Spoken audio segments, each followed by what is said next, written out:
Good morning. Today is March 19th, Wednesday, and this is Devotions from St. Paul Evangelical Lutheran Church in Carlisle, Pennsylvania. I'm going to take Psalm 143 today. This is a Psalm of David. And if you know anything about David, David was very strong in the Lord, such that he followed the Lord even when he knew wrong, because he knew the Lord as his Savior. And you're going to see all these themes in Psalm 143. A Psalm of David. Hear my prayer, O Lord. Give ear to my supplications. In thy faithfulness answer me, and in thy righteousness. And enter not into judgment with thy servant, for in thy sight shall no man living be justified. For the enemy hath persecuted my soul. He hath smitten my life down to the ground. He hath made me dwell in darkness, as those who have been long dead. Therefore my soul is overwhelmed within me. My heart within me is desolate. I remember the days of old. I meditate on all thy works. I muse on the works of thy hands. I stretch forth my hands unto thee. My soul thirsteth after thee, as a thirsty land. Hear me speedily, O Lord. My spirit faileth.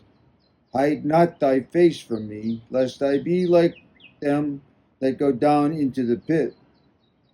Cause me to hear thy loving kindness in the morning, for in thee I trust. Cause me to know the way wherein I should walk, for I lift up my soul unto thee. Deliver me, O Lord, from mine enemies. I flee unto thee to hide me. Teach me to do thy will, for thou art my God. Thy spirit is good. Lead me unto the land of uprightness. Quicken me, O Lord, for thy name's sake. For thy righteousness' sake, bring my soul out of trouble.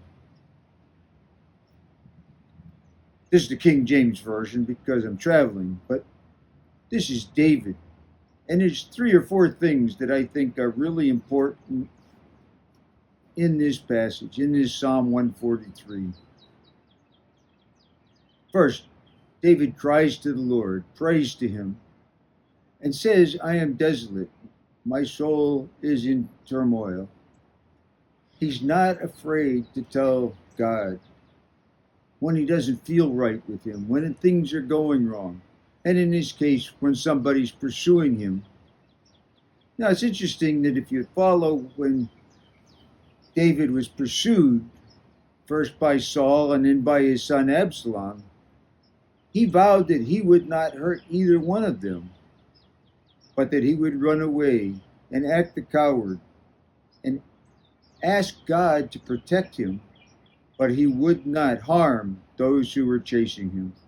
That's interesting, because that's not the time that he lived. People killed easily. David killed many people, but not those that were chosen by God or part of his family. David says that in your sight, no man is justified. And so he's getting to the idea that we'll see in the New Testament, where all have sinned and fall short of the glory of God. And he recognizes that, and he recognizes that in himself. And so he says, I look for you.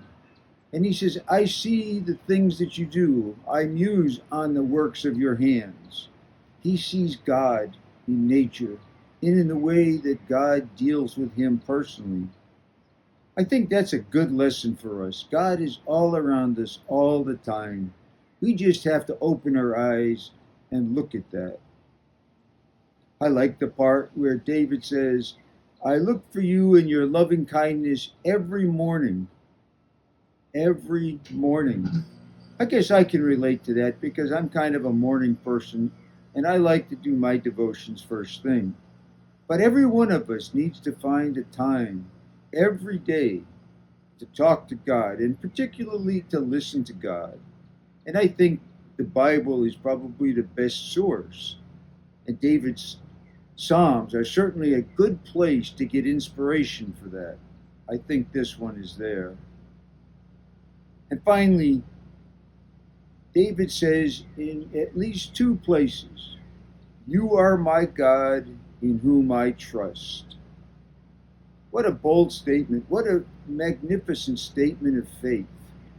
Now, David never talks about faith and being justified by faith alone, but he certainly acts that out and talks around it, says the same thing in other words. He trusts God.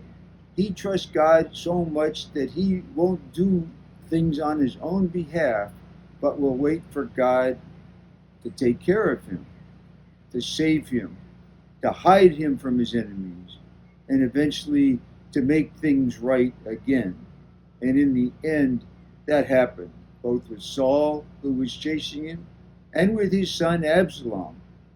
In fact, when Absalom was killed in battle, David was off put by that. He was very discouraged. He was very upset because his son was killed. And yet it was the only way that God could save David and the ways that he had been. David wrote a lot of Psalms. This is one of many in which he praises God, says that he prays to God, calls him my Lord, says, "I trust in you," and says specifically, "Teach me your ways that I might live in uprightness." What a great example for us. What a great example. I hope you'll read Psalm 143, and I hope you will get encouragement from David, because I know that I do. Thank you.